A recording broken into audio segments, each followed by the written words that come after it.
तृतीयं कृष्णपिङ्गाक्षं गजवक्त्रं चतुर्थकं लम्बोदरं पञ्चमं च षष्ठं विकटमेव च सप्तमं विघ्नराजेन्द्रं धूम्रवर्णं तथाष्टमं नवमं भालचन्द्रं च दशमं तु विनायकम् एकादशं गणपतिं द्वादशं तु गजाननम्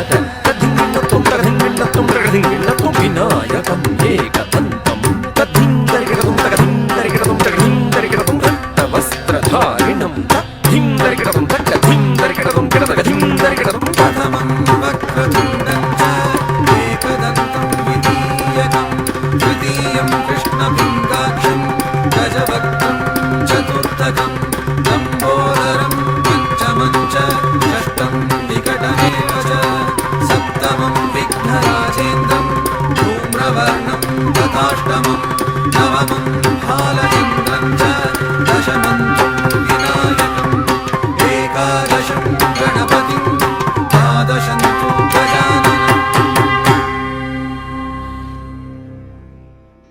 Intricate footwork, graceful movements, and emotive storytelling, all of which is synchronized with bhava, raga, and tala.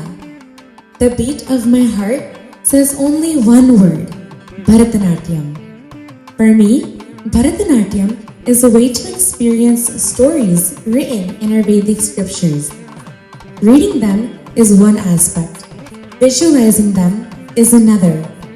But when I dance, I feel an indescribable connection with the Creator. I have the privilege of communicating with God through my dance, and that is my greater conscience.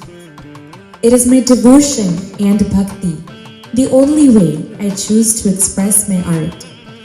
With the blessings of my Guru, Srimati Sridevi Jagannath, and under the banner of Lasya School of Dance, I would like to invite you to my Bharatanatyam Arangetram on March 30th, 2024.